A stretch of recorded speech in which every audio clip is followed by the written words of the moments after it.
നമസ്കാരം സാർ. നമസ്കാരം.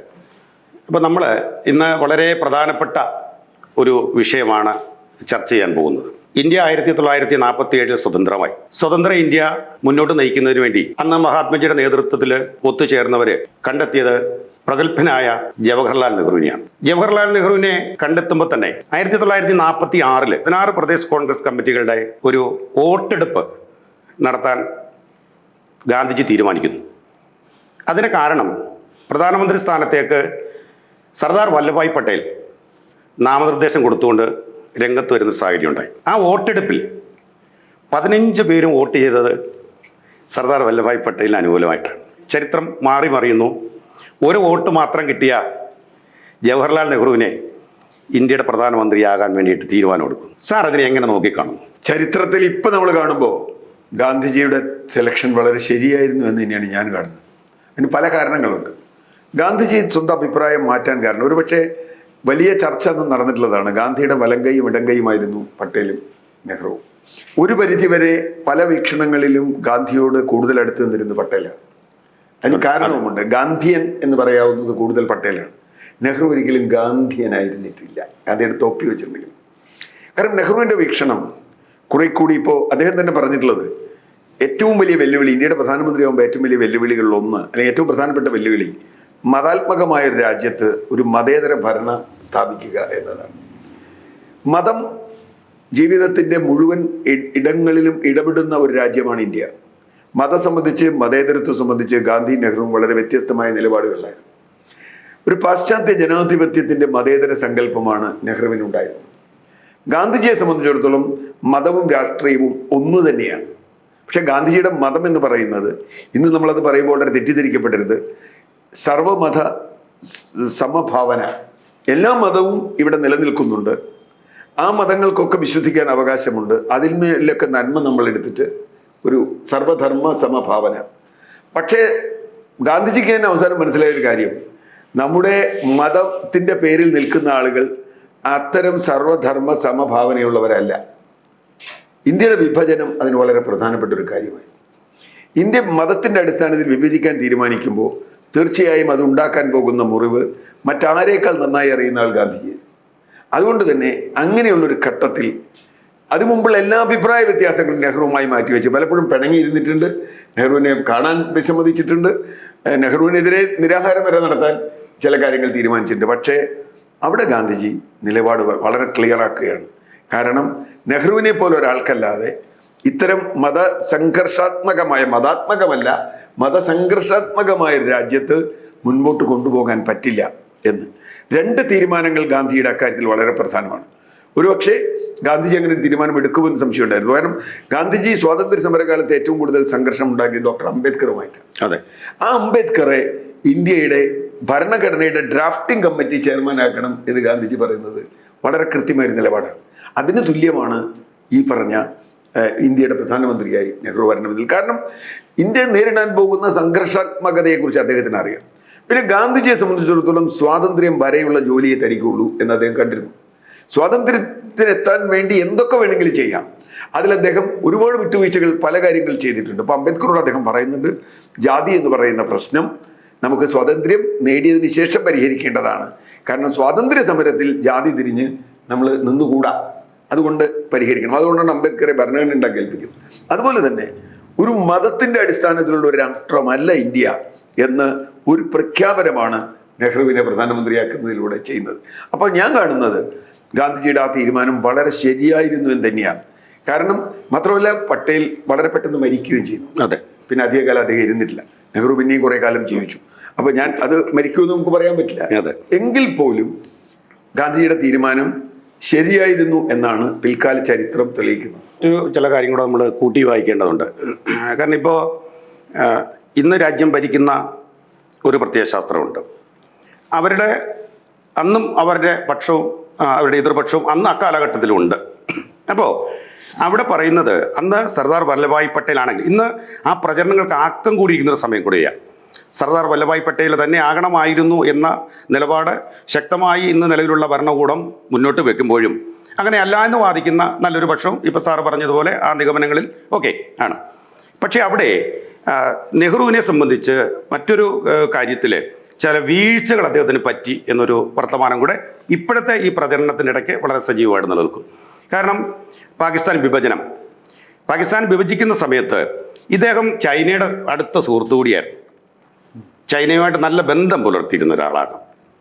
ഓക്കെ, നെഹ്റു ദേശീയവാദിയോടൊപ്പം അന്തർദേശീയവാദിയുമായി. നെഹ്റുവിൻ്റെ ഡിസ്കവറി ഓഫ് ഇന്ത്യ പോലെ തന്നെ പ്രധാനമാണ് ഗ്ലിംസസ് ഓഫ് വേൾഡ് ഹിസ്റ്ററി.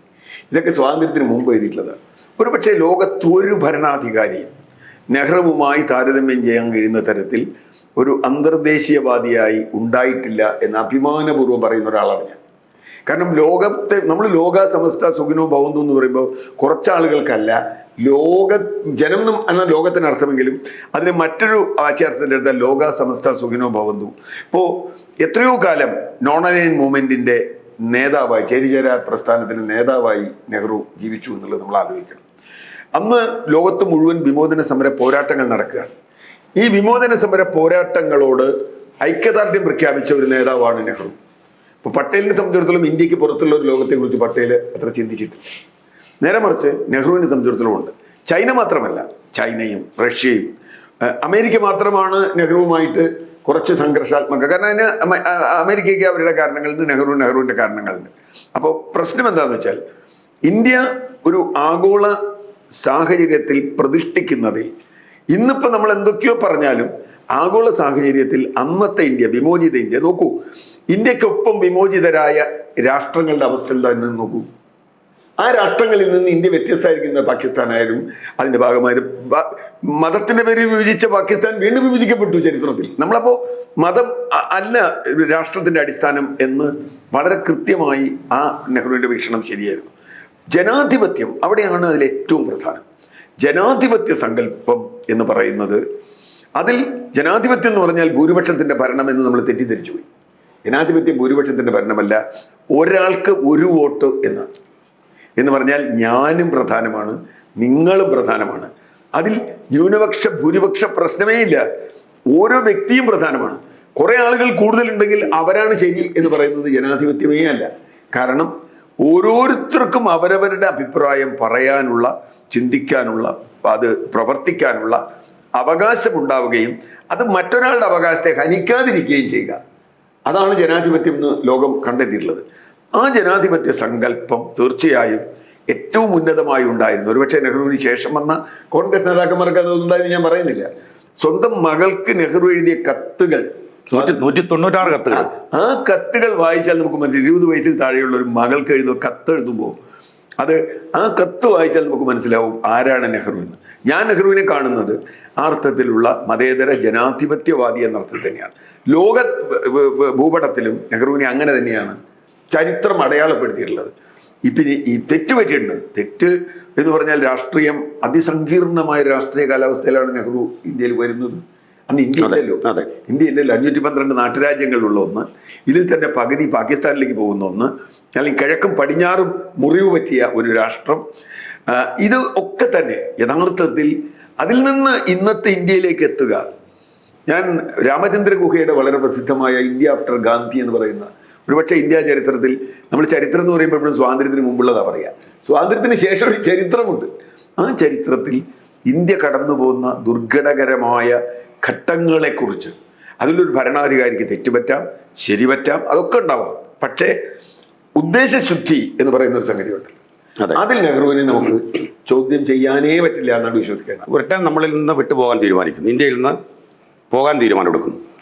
ബ്രിട്ടന് എതിരായ 2 ഘടകങ്ങൾ വളരെ ശക്തമായിരുന്നു.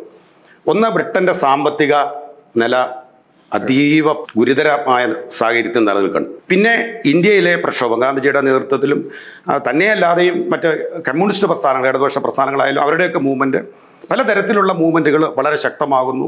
നേതാജി സുഭാഷ് ചന്ദ്രബോസിൻ്റെ നേതൃത്വത്തിലുള്ള INA തുടങ്ങി അങ്ങനെ പലതരത്തിലുള്ള സമ്മർദ്ദങ്ങളും ഒക്കെ ആയിട്ട് നിലനിൽക്കുന്ന ഒരു സാഹചര്യത്തിലാണ് ബ്രിട്ടൻ അങ്ങനെ ഒരു തീരുമാനമെടുക്കുന്നത്. അതേസമയത്ത് സാമ്പത്തിക ശക്തിയായിട്ടെങ്കിലും ബ്രിട്ടന് പരിക്കില്ലാതെ നിൽക്കാൻ പറ്റുമായിരുന്നു എങ്കിൽ ബ്രിട്ടൻ ഉടനെ ഒന്നും വിട്ടു പോകുമായിരുന്നില്ല എന്നാണ് തോന്നുന്നത്. അപ്പോൾ ആ സാഹചര്യത്തിൽ ബ്രിട്ടൻ മുന്നോട്ട് വെക്കുന്ന ഒരാവശ്യം ഇന്ത്യയെ വിഭജിച്ച് പാകിസ്ഥാൻ ജിന്നയുടെ താല്പര്യത്തിന് വേണ്ടി കൊടുക്കണമെന്ന് ഒരു നിർദ്ദേശം വെക്കുന്നു. ആ സമയത്ത് നമ്മുടെ റഷ്യയും ചൈനയുമായിട്ടും നമ്മുടെ ജവഹർലാൽ നെഹ്റുവിന് നല്ല സൗഹൃദം നിലനിൽക്കുന്നുണ്ട്. ആ ഘടകം കൂടെ എടുത്തുകൊണ്ട് ശക്തമായ ഒരു നിലപാട് പറ്റില്ല എന്ന് എടുക്കാമായിരുന്നു എന്നൊരു പ്രചരണവും ഇന്ന് വളരെ വ്യാപകമായിട്ട് നടക്കുന്നുണ്ട്. അല്ല, അത് വളരെ വളരെ വിചിത്രമായ പ്രചരണമാണ്. ഇന്ത്യ വിഭജനത്തിന് ജിന്ന മാത്രമല്ല കാരണം, ഇന്ത്യയിൽ കോൺഗ്രസിനകത്തും പുറത്തുമുള്ള ഹൈന്ദവവാദികളും അതിന് കാരണമായിരുന്നു. ഹിന്ദു മഹാസഭയടക്കം ഇന്ത്യ ഹിന്ദു രാഷ്ട്രമാകണം എന്നൊറ്റ വാക്ക് പറഞ്ഞാൽ മതി മുസ്ലിങ്ങൾക്ക് ഇന്ത്യ വിട്ടു പോകാൻ അത് മാത്രം കാരണമാണ്. മാത്രമല്ല, ഇപ്പൊ നേരത്തെ പറഞ്ഞില്ലേ പട്ടേലിനെ പോലെ ഒരാളാണ് ഇന്ത്യയുടെ ഭരണാധികാരികളായിരുന്നത് എങ്കിൽ, ഞാൻ പട്ടേൽ എന്ന് പറഞ്ഞ വ്യക്തിയെക്കുറിച്ചല്ല, അദ്ദേഹം വലിയ മഹാനാണ്, ഇന്ത്യ ഒന്നിപ്പിക്കുന്നതിൽ വലിയ പങ്ക് വഹിച്ചിട്ടുള്ള ആളാണ്, ഞാൻ അദ്ദേഹത്തെ ഒട്ടും കുറച്ചല്ല കാണുന്നത്, നേരത്തെ ആ താരതമ്യം പറഞ്ഞതുകൊണ്ടാണ്. യഥാർത്ഥത്തിൽ ഇവിടെയുള്ള ഒരുപക്ഷെ പാകിസ്ഥാനിലുള്ളതിനേക്കാൾ കൂടുതൽ മുസ്ലിങ്ങൾ ഇപ്പോഴും ഇന്ത്യയിലുണ്ട്. അതെ, അവരുടെ വിശ്വാസം നേടിയെടുക്കുക എന്നത് ഇന്ത്യയെ സംബന്ധിച്ചിടത്തോളം പ്രധാനമാണ്. അത് കാശ്മീർ മുതൽ ഇങ്ങോട്ടുള്ള നിരവധി വിഷയങ്ങളിൽ നമ്മളത് കാണുന്നുണ്ട്. കാരണം ഇന്തോനേഷ്യ കഴിഞ്ഞാൽ ലോകത്തെ ഏറ്റവും കൂടുതൽ മുസ്ലിങ്ങളുള്ള ഒരു രാജ്യം എന്ന ഇന്ത്യ മുസ്ലിം ആയിട്ട് വിഭജിച്ച് പാകിസ്ഥാൻ പോകുമ്പോഴും പാകിസ്ഥാനേക്കാൾ കൂടുതൽ മുസ്ലിങ്ങളുള്ള ഇന്ത്യ, ആ ഇന്ത്യയിലെ മുസ്ലിം വരുന്ന ആ ന്യൂനപക്ഷങ്ങളുടെ അവരുടെ ആത്മവിശ്വാസം എന്ന് പറയുന്നത് ഇന്ത്യയുടെ നിലനിൽപ്പിന് ഏറ്റവും പ്രധാനമാണ്. അതുകൊണ്ടാണ് ഞാൻ നേരത്തെ പറഞ്ഞപ്പോൾ അംബേദ്കർ ആയാലും ഗാന്ധി നെഹ്റു ആയാലും അവരുടെ വിശ്വാസത്തെ നിലനിർത്തുന്ന തരത്തിലൊരു ഭരണഘടന, ഒരു ഭരണകൂടം ഇന്ത്യക്ക് ഉണ്ടാകണം. പിന്നെ ഇന്ത്യ വിഭജനത്തിന് നെഹ്റു അല്ല കാരണം, ഇന്ത്യ വിഭജനത്തിന് ഇന്ത്യയിൽ ഈ അന്നുണ്ടായിരുന്ന ജിന്നയും മറുവശത്ത് ഒരു ഹിന്ദു രാഷ്ട്രം എന്ന സങ്കല്പം ആരൊക്കെ ഉയർത്തിയോ അവരൊക്കെ ഇന്ത്യ വിഭജനത്തിന് കാരണക്കാരാണ് എന്ന് വിശ്വസിക്കുന്ന ഒരാളാണ് ഞാൻ. ഗാന്ധിയെ സംബന്ധിച്ചിടത്തോളം നമുക്കറിയാം, ഗാന്ധി കൊല്ലപ്പെടുന്നതിൻ്റെ ചരിത്രമൊക്കെ നമുക്കറിയാം. ഗാന്ധി കൊല്ലപ്പെടുന്നത് മുസ്ലിം തീവ്രവാദികളാലല്ല എന്ന ചരിത്രവും നമ്മുടെ മുമ്പിലുണ്ട്. ഒരു പ്രധാനമന്ത്രി എന്ന നിലയിൽ സാർ നേരത്തെ സൂചിപ്പിച്ച ആ ഒരു ഇതിലേക്ക് ഞാൻ വരികയാണ്. ഏറ്റവും സങ്കീർണമായ ഒരു സാഹചര്യത്തിലാണ് അദ്ദേഹം രാജ്യത്തിൻ്റെ ചുമതല ഏറ്റെടുക്കുന്നത്. അതിനുശേഷം പറഞ്ഞ നാട്ടുരാജ്യങ്ങളെല്ലാം ഒന്നിപ്പിക്കാനും രാജ്യത്ത് പട്ടിണി ദാരിദ്ര്യം വരെ കൊടുമ്പിരി കൊണ്ട് നിൽക്കുന്ന ഒരു കാലഘട്ടത്തിലാണ്, ശൂന്യതയിൽ നിന്നാണ് പടുത്തുയർത്തുന്നത്. അതിൽ അദ്ദേഹം ചെയ്ത സംഭാവനകൾ ചെറുതൊന്നുമല്ല. ഇന്ന് നാം അനുഭവിക്കുന്ന പഞ്ചായത്തി രാജ് നിയമം അദ്ദേഹത്തിൻ്റെ 2ാം പഞ്ചവത്സര പദ്ധതിയിൽ അദ്ദേഹം മുന്നോട്ട് വെച്ച ആശയമാണെന്ന് ഓർക്കണം. എത്ര ദീർഘവീക്ഷണമായിരുന്നു ആ പഞ്ചായത്തി രാജ് നിയമം വരാൻ വേണ്ടിയിട്ട്, എത്ര കാലം നമ്മൾ കാത്തിരിക്കേണ്ടി വന്നു. വളരെ പ്രഗത്ഭരായ പ്രധാനമന്ത്രിമാരെ വന്ന് പിന്നീട് രാജ്യം ഭരിക്കുകയും ചെയ്തു. ഇതൊക്കെ ഒരു ഭാഗത്ത് നിൽക്കും. അത് കഴിഞ്ഞ് നമുക്കിപ്പോൾ കേരളത്തിലേക്ക് വന്നാൽ 1957 ആദ്യത്തെ കമ്മ്യൂണിസ്റ്റ് മന്ത്രിസഭ, കേരളത്തിൻ്റെ ജനാധിപത്യ നിലയിൽ തെരഞ്ഞെടുപ്പ് നടന്ന ആദ്യത്തെ മന്ത്രിസഭ, EMS നേതൃത്വത്തിലുള്ള കമ്മ്യൂണിസ്റ്റ് മന്ത്രിസഭ. ആ മന്ത്രിസഭയെ പിരിച്ചുവിടാൻ വേണ്ടിയിട്ട് അദ്ദേഹം കൂട്ടുനിന്നു, അദ്ദേഹം അതിന് തയ്യാറെടുത്തു എന്ന് പറയുന്നത് ഒരു ജനാധിപത്യ വ്യവസ്ഥയ്ക്ക് ചേർന്ന ഒരു നടപടിയായിട്ട് പറയാൻ പറ്റുമോ? ഒരിക്കലുമില്ല. ഞാൻ മനസ്സിലാക്കുന്നത്, ചരിത്രം എഴുതിയപ്പോൾ ഗോപാൽ അടക്കമുള്ള ആളുകൾ, നെഹ്റുവിനെ കൂടെ നിന്ന് വീക്ഷിച്ചിട്ടുള്ള ആളുകൾ, ഇപ്പോൾ രാമചന്ദ്ര ഗുഹയെ പോലെയുള്ള ആളുകൾ വളരെ കൃത്യമായി പറയുന്നു, അതിലേറ്റവും വേദനിച്ച ആൾ EMS അല്ല, നെഹ്റുവാണെന്ന്. കാരണം ഞാൻ നേരത്തെ പറഞ്ഞല്ലോ, ഉള്ളു തുറന്ന് അങ്ങേയറ്റത്തെ ജനാധിപത്യവാദിയായിരിക്കുകയും ഒരു സോവിയറ്റ് പക്ഷപാതി എന്ന് അറിയപ്പെടുകയും ചെയ്യുന്ന നെഹ്റുവിന് EMSനെ പോലെ ഒരാളുടെ മന്ത്രിസഭയും തള്ളിയിടുക എന്നുള്ളത് ആലോചിക്കാൻ പോലും പറ്റില്ല. അതിൻ്റെ പിന്നിൽ മറ്റ് പല താല്പര്യങ്ങളും ഉണ്ടായിരുന്നു. ഇന്ദിരാഗാന്ധിയെക്കുറിച്ച് ഏറ്റവും കൂടുതൽ പറഞ്ഞു, ഇന്ദിരാഗാന്ധി അന്ന് AICC പ്രസിഡൻ്റായിരുന്നു. ഇന്ദിരാഗാന്ധിയാണ് അത് ചെയ്യിച്ചതെന്നും അന്ന് ആ വിഷയത്തിൽ ഇന്ദിരാഗാന്ധിയും അവരുടെ ഭർത്താവ് ഫിറോസ് ഗാന്ധിയും തമ്മിൽ ശക്തമായ വാദപ്രതിവാദം ഉണ്ടായി എന്നും ചരിത്രം പറയുന്നുണ്ട്. ഞാൻ പറഞ്ഞത് നെഹ്റു ഒരു സമ്മർദ്ദങ്ങൾക്കും കീഴടങ്ങിയിട്ടില്ല എന്നല്ല. ഒരുപക്ഷെ 1959 എത്തുമ്പോഴേക്കും നമ്മൾ കാണണം നെഹ്റുവിൻ്റെ പ്രായം എന്താണ്, നെഹ്റു എത്ര കഴിഞ്ഞു എന്നുള്ളത്. നേരത്തെ പറഞ്ഞതുപോലെ ഇന്ത്യ എന്ന അതിൻ്റെ ഒരു സാമ്പത്തിക സങ്കല്പം രൂപപ്പെടുത്താൻ, അതിൻ്റെ ഒരു രാഷ്ട്രീയ സങ്കല്പം രൂപപ്പെടുത്താൻ, അതിൻ്റെ ഒരു ഭരണഘടനാപരമായ സങ്കല്പം രൂപപ്പെടുത്താൻ എടുത്ത പാട് ഇന്ത്യയുടെ എല്ലാ ഭാഗത്തും പ്രശ്നങ്ങളായിരുന്നു. എല്ലാ ഭാഗത്തും, കാശ്മീർ മുതൽ കന്യാകുമാരി വരെ, ഗുജറാത്ത് മുതൽ കൽക്കത്ത വരെ, ബംഗാൾ വരെ പ്രശ്നങ്ങളാണ്. അതുപോലെ നോർത്ത് ഈസ്റ്റ്, ഇന്നിപ്പോൾ നമ്മൾ മണിപ്പൂരിനെ കുറിച്ചൊക്കെ പറയുമ്പോൾ നാഗാ കലാപകാരികൾ അടക്കം അന്നുണ്ടായ ഓരോന്നും, തമിഴ്നാട്ടിലുണ്ടായ ഭാഷാ വിഷയം, സംസ്ഥാനങ്ങൾ എങ്ങനെ വിഭജിക്കണം എന്ന് പറയുന്ന അത്തരത്തിലുള്ള ആന്ധ്രയിലെ ശ്രീരാമലു പോലെയുള്ളവരുടെ സംഘർഷങ്ങൾ, ഇങ്ങനെ നോക്കിയാൽ വലത്തെ അറ്റത്തുനിന്നും ഇടത്തെ അറ്റത്തുനിന്നും നെഹ്റു അങ്ങേയറ്റം പ്രതിരോധിക്കപ്പെട്ട ഒരു സംഗതിയാണ്. ഇപ്പോൾ കോൺഗ്രസിന്റെ കൂടെ നിന്ന് JPയും കൃപലാനിയും അടക്കം സോഷ്യലിസ്റ്റ് എന്ന് പറഞ്ഞു പോകുന്നു. ഒരു പരിധി വരെ ഒളിവിലിരുന്ന് പിന്നെ തിരിച്ചു വന്ന നേരത്തെ പറഞ്ഞ കമ്മ്യൂണിസ്റ്റുകാർ ആ പക്ഷത്തെ ഇടതുപക്ഷത്ത് നിന്ന് എതിർക്കുന്നു. ഇപ്പുറത്താണെങ്കിൽ ശ്യാമപ്രസാദ് മുഖർജിയെ പോലെയുള്ള വാജ്പേയിയെ പോലെയുള്ള മഹാരഥന്മാർ മറുവശത്ത് നിൽക്കുന്നു. ഇതൊന്നുമല്ലാതെ സ്വതന്ത്ര പാർട്ടിയായി രാജഗോപാലാചാര്യയെ പോലെയുള്ള ആളുകൾ നിൽക്കുന്നു. ഈ എന്താ പറയുക, പത്മവ്യൂഹത്തിനകത്താണ് നെഹ്റു നിന്നിരുന്നത് എന്ന്. അത് നെഹ്റു അല്ലായിരുന്നെങ്കിൽ ആർക്കും അത് ഫേസ് ചെയ്യാൻ പറ്റുമായിരുന്നില്ല. ഇനി രണ്ടാമത്തെ കാര്യം, രാമേന്ദ്ര ഘോഗയെ പോലെയുള്ള ആൾ പറയുന്നൊരു കാര്യം, ആദ്യത്തെ ഇന്ത്യയുടെ തെരഞ്ഞെടുപ്പ് തന്നെയാണ്. ഇന്ത്യയുടെ തെരഞ്ഞെടുപ്പിനെ ഏറ്റവും കൂടുതൽ വിമർശിച്ചത് വിൻസ്റ്റൺ ചർച്ചിൽ പോലെയുള്ള ആളുകൾ. ഇന്ത്യ ഭരണഘടന വിമർശിച്ചിട്ടുള്ള ഇത് കോമാളിത്തരമാണ്, ഇവിടെ ജനാധിപത്യം നടക്കില്ല, ഇത് ജനാധിപത്യമല്ല, എല്ലാവർക്കും വോട്ട് കൊടുക്കാമോ എന്നൊക്കെയുള്ള ചോദ്യം, ഒരാൾക്ക് ഒരു വോട്ട് എന്ന് പറയുന്ന. പക്ഷെ ഇന്ന് നമ്മൾ തിരിഞ്ഞു നോക്കൂ, എത്ര കൃത്യമായി, അതുകൊണ്ടല്ലേ ഇന്ത്യ നിലനിൽക്കുന്നത്. ആ തെരഞ്ഞെടുപ്പ് നേരത്തെ പറഞ്ഞ പഞ്ചായത്ത് രാജ് മുതൽ ഇങ്ങോട്ട് വിവിധ തലങ്ങളിലുള്ള ഭരണകൂടം, അതിലൊക്കെ അഴിമതി ഉണ്ടാവാം, അതിനൊക്കെ കെടുകാര്യസ്ഥിതി, ഇതൊക്കെ സമ്മതിക്കാം. പക്ഷെ ഒരു സംവിധാനം എന്ന നിലയിൽ അതിന് മുന്നോട്ട് വയ്ക്കുകയും അത് കൊണ്ടുപോവുകയും 52-ലെ തെരഞ്ഞെടുപ്പിനെ കുറിച്ചൊക്കെ വളരെ വളരെ ഇതായിട്ട് പറയുന്നുണ്ട്. അന്ന് ഇങ്ങനെ തെരഞ്ഞെടുപ്പ് നടത്തുന്നത് നമുക്ക് അറിയില്ല. ഹിമാചൽ പ്രദേശിലെ അങ്ങേയറ്റത്തെ ബുദ്ധ വിഹാരങ്ങൾ മുതൽ ഇവിടെ കന്യാകുമാരിയിലെ ഈ കടലോരത്തെ വോട്ടർമാർ വരെ, അല്ലെങ്കിൽ ആദിവാസികൾ, വിവിധ ജാതി മത വിഭാഗങ്ങൾ, രാജാക്കന്മാർ, വോട്ടെങ്ങനെ ചെയ്യേണ്ടതെന്നറിയില്ല, എന്താ ചെയ്യേണ്ടതല്ല, ചിഹ്നമൊക്കെ വരുന്ന അങ്ങനെയാണ്. നമുക്ക് എഴുത്തും വായന അറിയില്ല, ബഹുഭൂരിപക്ഷവും എഴുത്തും വായന അറിയാത്തവർ. അപ്പൊ അവരോട് നെഹ്റു സംസാരിക്കുന്നില്ല. അപ്പൊ നെഹ്റുവിന്റെ ഏറ്റവും വലിയ വിമർശകരായ ബ്ലിറ്റ്സ്, കരഞ്ജിയ പോലും ബോംബെയിൽ വെച്ച് എഴുതുന്നുണ്ട് നെഹ്റുവിനെ പറ്റി. ഇദ്ദേഹം കണ്ടോ, ഇദ്ദേഹത്തിന് ഇത്രയും ആളുകളുടെ പിന്തുണയുണ്ടെന്ന് ഞാൻ മനസ്സിലാക്കിയിട്ടില്ല. എങ്ങനെയാണ് ഇദ്ദേഹം, ഒരുപക്ഷെ ഗാന്ധി കഴിഞ്ഞാൽ ജനങ്ങളുടെ ഇടയിലേക്ക് ഇത്രയും ഇറങ്ങിച്ചെന്ന ഒരു രാഷ്ട്രീയ നേതാവില്ല ഇന്ത്യയിൽ. ആ നെഹ്റുവിന്റെ ലെജൻഡാണല്ലോ ഇപ്പോഴും ചില ആളുകൾ കൊണ്ടു നടക്കുന്നത്, ഇങ്ങേറ്റം വരുന്നത്. രാഹുൽ ഗാന്ധിക്ക് പോലും കിട്ടുന്നത് ആ നെഹ്റൂവിയൻ എന്ന് പറയുന്ന ഒരു സാധനത്തിന്റെ ബാലൻസ് ഷീറ്റാണ്. അപ്പം പ്രശ്നം എന്താണെന്ന് വെച്ചാൽ, അവരത് കൈകാര്യം ചെയ്യുന്നുള്ളത് നമുക്ക് വേറെ ചർച്ച ചെയ്യണം. പ്രശ്നം, ഇന്ത്യ ആസൂത്രണ കമ്മീഷൻ ഇന്ത്യയിൽ 1, 2, 3 പഞ്ചവത്സരം, 2 പഞ്ചവത്സര പദ്ധതി വരെ നെഹ്റുവിൻ്റെയാണ്. കാർഷിക മേഖലയിലെ കൊണ്ടുവന്ന മാറ്റം, വ്യവസായ അടിത്തറ. ഇപ്പൊ ബോംബെ പ്ലാൻ എന്ന് പറഞ്ഞ് മുതലാളിത്തത്തിന്റെ ആളുകൾ തന്നെ മുന്നോട്ട് വെച്ചതാണ് ബോംബെ പ്ലാൻ. അത് ഏറ്റവും സമർത്ഥമായി നടപ്പാക്കിയതാണ് നെഹ്റു. കാരണം പൊതുമേഖല അടിസ്ഥാന മേഖലയാവണം.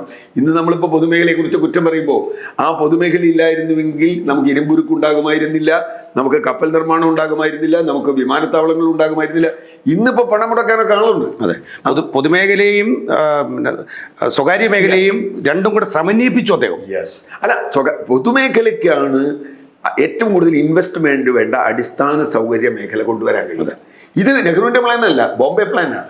ബോംബെ പ്ലാൻ ടാറ്റ അടക്കം ഇരുന്ന് എഴുതിയിട്ടുണ്ടാക്കി 46. ആ ബോംബെ പ്ലാൻ കൊടുക്കുമ്പോൾ അതിനെ സ്വീകരിക്കുകയും, പക്ഷേ പൊതുമേഖല സേവനത്തിൽ നിന്ന് ഒരിക്കലും പൊതുമേഖല പിന്നോട്ട് പോകില്ല എന്ന് പറയുന്നതും. ഇപ്പൊ വിദ്യാഭ്യാസം, അതുപോലെയുള്ള മേഖലകൾ, ഭൂപരിഷ്കരണം, നെഹ്റുവിന്റെ എത്രത്തോളം ചെയ്യാൻ കഴിഞ്ഞു എന്നുള്ളത് വേറെ പ്രശ്നം. അത് ഒരു നന്നായി ചെയ്തത് കേരളത്തിലാണ് എന്നത് വേറൊരു കഥ, അതിന്റെ വേറൊരു വൈപരീത്യം. പക്ഷേ ഭൂപരിഷ്കരണം ആവശ്യമുണ്ടെന്നുള്ളത്, രാജാക്കന്മാരുടെ പ്രത്യേക അവകാശം പാടില്ല എന്നത്, ഭരണകൂടം ഒരു മതത്തിന്റെ ഭാഗമാകരുത്. ഇപ്പൊ രാജേന്ദ്ര പ്രസാദുമായി നെഹ്റുവിനുള്ള ഒരു തർക്കം വളരെ പ്രസിദ്ധമാണ്. സോമനാഥ ക്ഷേത്രം പുതുക്കി പണിയുന്നു. നമ്മളിപ്പോൾ ക്ഷേത്രത്തിന്റെ കഥ പറയുന്നുണ്ടോ ഞാൻ പറഞ്ഞത്. സോമനാഥ ക്ഷേത്രം പുതുക്കി പണിത് കഴിഞ്ഞപ്പോൾ അവിടെ സംസാരിക്കാൻ രാജേന്ദ്ര പ്രസാദ് എന്ന് പറയുന്ന ഇന്ത്യയുടെ ആദ്യത്തെ രാഷ്ട്രപതിയെ വിളിക്കുന്നു. നെഹ്റു പറഞ്ഞു അദ്ദേഹത്തോട് പോകരുത്. ഒരു രാഷ്ട്രപതി ഒരു ക്ഷേത്രത്തിന്റെ ഉദ്ഘാടനത്തിനും സമാപനത്തിനൊന്നും പോകുന്നത് ശരിയല്ല. കാരണം നമ്മൾ പ്രതിനിധീകരിക്കുന്നത് ഇന്ത്യൻ മുഴുവൻ ജനതയാണ്. അത് മുസ്ലിങ്ങൾ തകർത്ത ക്ഷേത്രം ഇന്ന് ഞാൻ ഇന്നത്തെ കോൺടെക്സ്റ്റിൽ നിന്നുകൊണ്ടാണ് പറയുന്നത്. അത് ഗസ്നി അടക്കമുള്ള ആളുകൾ തകർത്ത ക്ഷേത്രം പുനർനിർമ്മിക്കുമ്പോൾ അവിടെ സ്റ്റേറ്റിന് ഒരു റോളില്ല. ഒരു മതവിശ്വാസികൾ അവരുടെ ക്ഷേത്രം പോകുന്നു, പണിയുന്നു, അത് അവിടെ അവരുടെ ആചാര്യന്മാരോ ആരോ എന്നെ പോകട്ടെ. സ്റ്റേറ്റ് എന്ന് പറയുന്ന ഞാൻ, ഇനിയിപ്പോൾ നാളെ മുസ്ലിം പള്ളി പണിതാൽ ഞാൻ അവിടെയും പോകട്ടെ. അങ്ങനെ പോകേണ്ട കാര്യമില്ല. അല്ലെങ്കിൽ ഈ മുസ്ലിമായ ഒരു ഭരണാധികാരി മുസ്ലിം പള്ളി പണിയുന്നിടത്ത് പോവുകയും ഹിന്ദുവായ ഭരണാധികാരി ഹിന്ദു എന്ന് പറഞ്ഞു പോകുമ്പോൾ അപ്പോൾ സെക്കുലർ എന്നുള്ള ആ സങ്കല്പം പോകുന്നു. അപ്പോൾ പക്ഷെ രാജേന്ദ്ര പ്രസാദ് പോകുന്നുണ്ട്, നെഹ്റുവുമായിട്ട് വലിയ സംഘർഷം ഉണ്ടാകുന്നുണ്ട്. അതുകൊണ്ടാണ് പിന്നെ അടുത്ത തെരഞ്ഞെടുപ്പിൽ ഡോക്ടർ രാധാകൃഷ്ണൻ ഇന്ത്യൻ പ്രസിഡന്റ് ആവുന്നത്. രാജേന്ദ്ര പ്രസാദ് ഞാൻ അതുകൊണ്ട് പറഞ്ഞാൽ. അപ്പൊ തീർച്ചയായിട്ടും ഇന്നത്തെ കോണ്ടെക്സ്റ്റിൽ നോക്കുമ്പോൾ നെഹ്റു അപ്പോൾ ഇപ്പൊ തന്നെയുള്ള അയോധ്യയുമായി ബന്ധപ്പെട്ട വിഷയത്തിൽ അത് അടച്ചിടാൻ പറഞ്ഞത് നെഹ്റുവാണ്. അത് വേണ്ട, അങ്ങനെ ഒരു തർക്കഭൂമി നമുക്ക് ആവശ്യമില്ല. തർക്കം അങ്ങനെ കിടക്കട്ടെ, അത് കോടതി ആരാച്ച തീരുമാനിക്കട്ടെ, ഞാനിപ്പോൾ അതിൽ ഇടപെടുന്നില്ല. ഭരണകർത്താവ് എന്ന നിലയിൽ അവിടെയാണ് ഗാന്ധിയിൽ നിന്ന് നെഹ്റുവിലേക്കുള്ള ആ പാലം നമ്മൾ കാണുന്നത്. കാരണം രാഷ്ട്രീയ നേതാവ് എന്ന നിലയിൽ ഗാന്ധിയെ സംബന്ധിച്ചിടത്തോളം സർവധർമ്മ സമഭാവന എന്ന് പറയാം. പക്ഷേ ഭരണാധികാരിക്ക് ആക്ഷൻ എടുക്കണം. അവിടെ സർവധർമ്മ സമഭാവന എന്ന് പറയാൻ പറ്റില്ല. അപ്പൊ അതുകൊണ്ട് ഞാൻ കാണുന്നത് നെഹ്റുവിനെ ആ അർത്ഥത്തിലാണ്. പിന്നെ നെഹ്റുവിനെ കുറിച്ചുള്ള ഇപ്പോൾ കാശ്മീർ സംബന്ധിച്ച് നെഹ്റുവിന് വൈകാരികത ഉണ്ടായിരുന്നു എന്ന് പറയുന്നതിൽ കുറേ ഉണ്ട്. അതെ, ഇപ്പൊ യഥാർത്ഥത്തിൽ കാശ്മീരിലെ ഏറ്റവും കൂടുതൽ പീഡിപ്പിക്കപ്പെട്ട വിഭാഗം നെഹ്റുവിന്റെ വിഭാഗം വേണമെങ്കിൽ അങ്ങനെ ചൈന അതും ഇപ്പൊ ഇപ്പോഴത്തെ ഈ പുതിയ ചർച്ചകളില് സജീവമാണ്. ചൈനയുമായിട്ടുള്ള ഒരു യുദ്ധം, അവിടെ നമുക്ക് ഉണ്ടായ നഷ്ടം അതിൽ നെഹ്റു ഏറ്റവും അധികം വേദനിച്ചു. പിന്നീട് അദ്ദേഹത്തിന്റെ മരണത്തിലേക്ക് പോവാണ് സാഹചര്യം. പിന്നെ അതിന്നാൾ ഉണ്ടായിരുന്നില്ല എന്തോന്നു പുള്ളി. അതിനോടൊപ്പം തന്നെ മറ്റൊരു വിഷയം നിലനിൽക്കുന്നത് നമ്മുടെ ഈ കുടുംബവാഴ്ച രാഷ്ട്രീയ രംഗത്ത്. തീർച്ചയായിട്ടും അതും അതിന്റെ തുടക്കം നെഹ്റുവിൽ നിന്നാണ് എന്നൊരു ഒരു ചർച്ച. കാരണം ഇന്ദിരാഗാന്ധിയാണ്. പക്ഷെ അത് ഇന്നും അതിന്റെ അവശേഷിപ്പുകൾ നിലനിൽക്കുന്നു എന്നുള്ളൊരു സാഹചര്യം കൂടിയുണ്ട്. അല്ല, അത് തീർച്ചയായിട്ടും നെഹ്റു ഒരിക്കലും അത് ആഗ്രഹിച്ചിരുന്നില്ല എന്ന് വ്യക്തമാണ്. അല്ലെങ്കിൽ നെഹ്റു മരിക്കുമ്പോൾ ഇന്ദിരാഗാന്ധി ഇന്ത്യയുടെ പ്രധാനമന്ത്രിയാവേണ്ടത് ഒരിക്കലും ആയില്ല. നെഹ്റു ആയില്ല എന്ന് മാത്രമല്ല, തൻ്റെ രണ്ടാമനായി ശാസ്ത്രിയെ പലവട്ടം ഉയർത്തിക്കാട്ടുക കൂടി നെഹ്റു ചെയ്തിട്ടുണ്ട്. ഇന്ദിരാഗാന്ധിയും ശാസ്ത്രിയും തമ്മിൽ എന്തെങ്കിലും പ്രശ്നമുണ്ടെങ്കിലും അല്ലെങ്കിൽ അതിൽ ഞാൻ കാണുന്നത് വെച്ചാൽ ഇപ്പോൾ ഇന്ദിരാഗാന്ധി രാഷ്ട്രീയത്തിലേക്ക് വരുന്നത് നെഹ്റുവിൻ്റെ പിൻഗാമി എന്ന നിലയ്ക്ക് മാത്രമാണെന്ന് ഞാൻ കരുതുന്നില്ല. കാരണം സ്വാതന്ത്ര്യ വെച്ചാൽ അവരുടെ വളരെ ചെറുപ്പം മുതൽ രാഷ്ട്രീയവുമായി നിരന്തരം ബന്ധപ്പെടുന്ന ഒരാളാണ്. അതിനൊരു അവസരം കിട്ടുന്നു.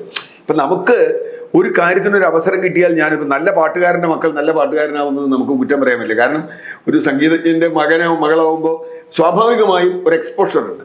ആ അർത്ഥത്തിലേ ഉള്ളൂ. പക്ഷേ അതിന് ശേഷമുള്ളവരെ കുറിച്ച് ഞാൻ അങ്ങനെ കാണുന്നില്ല.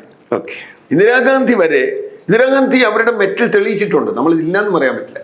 ഇന്ദിരാഗാന്ധി ഭരണാധികാരി എന്നതിൽ അവരോട് അങ്ങേറ്റ എതിർപ്പുള്ള ഒരാളാണ് ഞാൻ പല കാര്യങ്ങളിലും. രാഷ്ട്രീയമായി അവരെ അങ്ങേറ്റം എതിർക്കാൻ ഉൾപ്പെടെയുള്ള ജനാധിപത്യ വിരുദ്ധതയും അതുപോലെയുള്ള കോൺഗ്രസിനെ നശിപ്പിച്ചതിൽ ഏറ്റവും പ്രധാന പങ്ക് ഇവർക്കാണ് എന്നതിൽ കോൺഗ്രസിന്റെ സംഘടനാ രൂപം തകർത്തടിച്ചു കളഞ്ഞു. സഞ്ജയ് ഗാന്ധിയെ അപ്പൊ അത് രാഹുൽ ഗാന്ധിയെ കൊണ്ടുവരുന്നു. ഇതൊന്നും അല്ല. പക്ഷെ ഇതൊന്നും നെഹ്റുവിന്റെ വീക്ഷണമായിട്ട് കാണാൻ പറ്റില്ല. നമ്മൾ രണ്ടായിട്ട് തന്നെ കാണണം. നെഹ്റുവിനെ സംബന്ധിച്ചിടത്തോളം നെഹ്റുവിന് അങ്ങനെ തൻ്റെ കുടുംബത്തിന്റെ പിന്തുണയൊന്നും നെഹ്റുവിന് ഒരിക്കലും അനിവാര്യമായിരുന്നില്ല. കാരണം അതിനൊക്കെ അപ്പുറത്ത് വലിയ വളർച്ച നെഹ്റു നേടിയിരുന്നു. നെഹ്റു ജീവിച്ചിരുന്നിടത്തോളം കാലം നെഹ്റു കുടുംബത്തിന്റെ പിന്തുണയുടെ അല്ല നെഹ്റുവിന്റെ കുടുംബമാണ് പിന്നെ ഇന്ത്യയിൽ സ്ഥാപിച്ചത്. അപ്പോൾ ഞാൻ കുടുംബവാഴ്ചയ്ക്ക് ഇദ്ദേഹം കാരണക്കാരല്ലേ എന്ന് ചോദിച്ചാൽ നെഹ്റു കാരണക്കാരനല്ല എന്ന് പറയേണ്ടി വരും എനിക്ക്. 9 വർഷം ഒരു മനുഷ്യൻ ജയിലിൽ കിടക്കുന്നു. 9 വർഷം ജവഹർലാൽ നെഹ്റു ഖിലാഫത്ത് പ്രക്ഷോഭത്തിന്റെ പേരിൽ അറസ്റ്റ് ചെയ്യപ്പെട്ട് ജയിലിൽ കിടക്കുകയാണ്. അവിടെ കിടന്നുകൊണ്ടാണ് ഈ മകൾക്ക് ഈ കത്ത് എഴുതിക്കൊണ്ടിരുന്നതെന്ന് പറയുന്നത്. അപ്പോൾ ഇന്നത്തെ രാഷ്ട്രീയ മണ്ഡലത്തിൽ അതിൻ്റെ യാത്രയും അന്നത്തെ രാഷ്ട്രീയക്കാരുടെ ഉണ്ടായിരുന്ന രാജ്യത്തെ സമൂഹത്തോടും ഉണ്ടായിരുന്ന പ്രതിബദ്ധതയ്ക്കും ഒരു മകുടോദാഹരണം എന്ന് വേണമെങ്കിൽ പറയാം ഈ 9 വർഷത്തെ ജയിൽവാസം. സഹിഷ്ണുതയോടുകൂടി അത് സഹിക്കാൻ തയ്യാറ് എൻ്റെ രാജ്യത്തിന് വേണ്ടിയാണെന്ന് പറയുന്ന ഒരു പക്ഷവും ഇവിടെ നിൽക്കുന്നുണ്ട്. അപ്പോൾ നേതാക്കൾക്ക് ഒരു മാതൃകയാകാൻ വേണ്ടി ഒന്ന് പ്രതിപാദിക്കേണ്ടതുണ്ടെന്ന് എനിക്ക് തോന്നുന്നു. ഖിലാഫത്ത് പ്രക്ഷേപത്തെക്കുറിച്ച് യഥാർത്ഥത്തിൽ ഖിലാഫത്തിന്റെ നേതൃത്വം നെഹ്റുവിനായിരുന്നില്ല, ഗാന്ധിജി നേരിട്ട് തന്നെയായിരുന്നു. ഗാന്ധിജി കോഴിക്കോട് വരെ വന്ന് ആ മുസ്ലിം നേതാക്കളുടെ കൂടെ വന്ന് ഖിലാഫത്ത് പ്രക്ഷോഭത്തിന് നേതൃത്വം കൊടുക്കണം എന്നും കോൺഗ്രസിനോട് ആവശ്യപ്പെട്ട ആളാണ്. ഖിലാഫത്ത് പ്രക്ഷോഭത്തിന്റെ ഭാഗമായി ഗാന്ധിജി തീരുമാനിച്ചാൽ, കോൺഗ്രസ് തീരുമാനിച്ചാൽ ആ പ്രക്ഷോഭത്തിൽ പങ്കെടുക്കുക എന്നുള്ളത് നെഹ്റു വളരെ കുട്ടിയാണ് അർത്ഥത്തിൽ. ഞാൻ പറയുന്നത് ഈ നെഹ്റു അല്ല. 1920-കളിലെ നെഹ്റു എന്ന് പറയുന്നത് അദ്ദേഹത്തിന് ഈ പറഞ്ഞ 40 വയസ്സ് രാഷ്ട്രീയത്തിൽ കുട്ടിയാണ് അർത്ഥത്തിൽ. ഗാന്ധിജിയുടെ മുമ്പിൽ വളരെ ചെറുപ്പമാണ്. പക്ഷെ ഗാന്ധിജി ആഹ്വാനം ചെയ്ത ഒരു സമരമാണ് അതിൽ ജയിലിൽ കിടക്കുക എന്നുള്ളത്. അങ്ങ് ചോദിച്ചതുപോലെ വളരെ പ്രധാനമാണ്. മോട്ടിലാൽ നെഹ്റുവിൻ്റെ മകന് വേണമെങ്കിൽ ഈസി ആയിട്ട് രക്ഷപ്പെടാമായി. അതെ, എത്ര പണം വേണി കെട്ടിവെച്ച് ജാമ്യമെടുത്ത് പോകാമായിരുന്നു. പക്ഷെ നെഹ്റു വന്നില്ല. ഇന്ന് നമുക്ക് രാഷ്ട്രീയക്കാരെ അങ്ങനെ താരതമ്യം ചെയ്യാനേ പറ്റുമെന്ന് എനിക്ക് തോന്നുന്നില്ല. ഞാൻ ഒരു പാർട്ടിയെ കുറിച്ച് പറയുന്നത്, സ്വാതന്ത്ര്യ സമര കാലത്ത് നമ്മുടെ മുമ്പിൽ ഒരു ലക്ഷ്യമുണ്ടായിരുന്നു. ആ ലക്ഷ്യം ദേശീയമായൊരു ലക്ഷ്യമായി ഇന്ത്യക്ക് സ്വാതന്ത്ര്യം നേടുക. ഇന്ന് നമുക്ക് ദേശീയ ലക്ഷ്യങ്ങളില്ല. വ്യക്തിപരവും കുടുംബപരവും രാഷ്ട്രീയവും സ്വാർത്ഥപരവുമായ ലക്ഷ്യങ്ങളെ നമുക്കുള്ളൂ. ആ ലക്ഷ്യം നേടാൻ നിങ്ങൾ വേണമെങ്കിൽ ഒരു ദിവസം ജയിലിൽ പോവും. അത് കഴിഞ്ഞ് അത് പബ്ലിസിറ്റി അടിക്കും. അത് കഴിഞ്ഞ് നിങ്ങൾ അതിൻ്റെ പുറത്ത് 4 വോട്ട് പിടിക്കും. അത് കഴിഞ്ഞ് അധികാരം കിട്ടും. അധികാരം കിട്ടിയാൽ എനിക്ക് താല്പര്യമുള്ള കാര്യങ്ങളൊക്കെ ചെയ്യും. നെഹ്റു വരുന്ന കാലത്ത് നമുക്ക് ദേശം നിർമ്മിക്കുക, ബിൽഡ് ദ നേഷൻ എന്ന ഒരു സങ്കല്പമുണ്ടായിരുന്നു. അത് സ്വാതന്ത്ര്യ സമരകാലത്തിൽ തുറന്നതാണ്. ഇപ്പൊ ഇന്ത്യ ചരിത്രത്തെ നമ്മൾ വിലയിരുത്തുമ്പോൾ, ഇന്നത്തെ ഇന്ത്യ വിലയിരുത്തുമ്പോൾ, സ്വാതന്ത്ര്യ സമരത്തിന്റെ കാലം മറന്നിട്ടുള്ള ഒരു ഇന്ത്യയെക്കുറിച്ച് നമ്മൾ ചർച്ച ചെയ്യുന്നതിൽ കഥയില്ല. കാരണം ഇന്ത്യ എന്ന് പറയുന്നത് രൂപപ്പെടുന്നത് അവിടെയാണ്. ഇന്ത്യൻ നാഷണൽ കോൺഗ്രസ് എന്ന് പറയുന്നതിന് ഇന്ത്യ, മറ്റത് ബ്രിട്ടീഷ് ഇന്ത്യ. ഇന്ത്യ എന്ന് പറയുന്ന ഒരു സങ്കല്പം രൂപപ്പെടുന്നതും ആ സ്വാതന്ത്ര്യ സമരമാണ്. നമ്മുടെ ഭരണഘടന ഉണ്ടാവുന്നത് അങ്ങനെയാണ്. ഇവിടെ അന്ന് സ്വാതന്ത്ര്യ സമരമാണ്. പക്ഷെ ഇന്ന് അങ്ങനെ ഒരു ദേശീയ ലക്ഷ്യം ഒരാൾക്കുമില്ല. ആകെയുള്ള ഒരു ലക്ഷ്യം എൻ്റെ അധികാരം, എനിക്ക് വേണ്ടപ്പെട്ടവരുടെ അധികാരം എന്നതാണ്. അതുകൊണ്ടാണ് ത്യാഗം സഹിക്കാൻ തയ്യാറാവാത്തത്. 1930 വീണ്ടും അദ്ദേഹത്തെ അറസ്റ്റ് ചെയ്യപ്പെട്ടു. ഉപ്പ് സത്യാഗ്രഹം ഉണ്ട് എത്രയോ പ്രാവശ്യം. അതെ. അപ്പം എന്തായാലും നമ്മൾ ഒരു വലിയൊരു ദൗത്യമാണ് ചാനൽ 91 ഏറ്റെടുത്തിരിക്കുന്നത്. ഇന്നത്തെ തലമുറ അറിയാതെ പോയ, അറിയിച്ചവരൊന്നും വേണ്ട രീതിയിൽ അറിയിക്കാതെ പോയ, കാരണം നമ്മുടെ രാജ്യത്തിൻ്റെ ചരിത്രം, നമ്മുടെ രാജ്യത്തിന് വേണ്ടി ത്യാഗം സഹിച്ചവരുടെ യഥാർത്ഥ ചരിത്രം ഇന്ന് പഠന ഉപകരണങ്ങളിൽ പോലും അന്യമാണ്. സിലബസിൽ അവിടെ ഇവിടെ അറ്റം തൊടാതെ എന്തെങ്കിലും ഒന്ന് പറഞ്ഞ് പരാമർശിച്ചു പോകുന്ന അറിവ് മാത്രമാണ് ഇന്നത്തെ തലമുറയ്ക്ക്. രാജ്യസ്നേഹമായാലും രാജ്യത്തിന് വേണ്ടി ത്യാഗം സഹിച്ചവരുടെ ചരിത്രമായാലും രാജ്യത്തിൻ്റെ പൊതുവായ പിൽക്കാല സാഹചര്യങ്ങളായാലും നമുക്ക് കാണാൻ കഴിയുന്നത് നമ്മുടെ തലമുറയിൽ വളരെ തുച്ഛമാണ്. പക്ഷേ ഈ മാറി വരുന്ന കാലഘട്ടത്തിൽ രാജ്യം ലോകമെമ്പാടും നമ്മുടെ രാജ്യം വലിയ പുരോഗതിയിലേക്കുമൊക്കെ പോകുന്ന വാർത്തകൾ വരുന്ന സാഹചര്യത്തിലേക്ക് എത്തി നിൽക്കുമ്പോൾ ഈ രാജ്യത്തെക്കുറിച്ച് നമ്മുടെ നാട്ടിലും നമ്മുടെ സമൂഹത്തിലും നമ്മുടെ ചെറുപ്പക്കാരിലും അവരിലാണ് നമ്മുടെ ഭാവി. നമ്മുടെ ഭാവി വരും തലമുറയിലേക്ക് പകർന്നു കൊടുത്ത് ഇതിനെ നിലനിർത്തേണ്ടത്.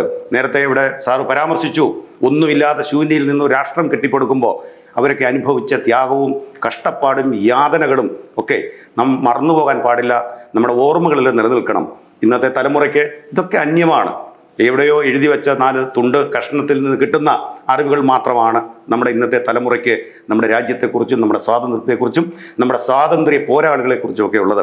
അവരിലേക്ക് ആ ഒരു സന്ദേശം എത്തിക്കാനും ഒരു തുറന്നു പറച്ചിലും ഒരു ചർച്ചയ്ക്ക് വേണ്ടി വേദി ഒരുക്കാൻ വേണ്ടിയാണ് ചാനൽ 91 ഇത്തരമൊരു പരമ്പരയ്ക്ക് തുടക്കം കുറിക്കുന്നത്. ഇനിയും അടുത്ത ഞായറാഴ്ച വീണ്ടും അടുത്തൊരു വ്യക്തിയുമായിട്ട് നമുക്ക് ആ വിഷയങ്ങൾ ചർച്ച ചെയ്യാൻ നമുക്ക് വീണ്ടും കാണാം. നന്ദി, നമസ്കാരം.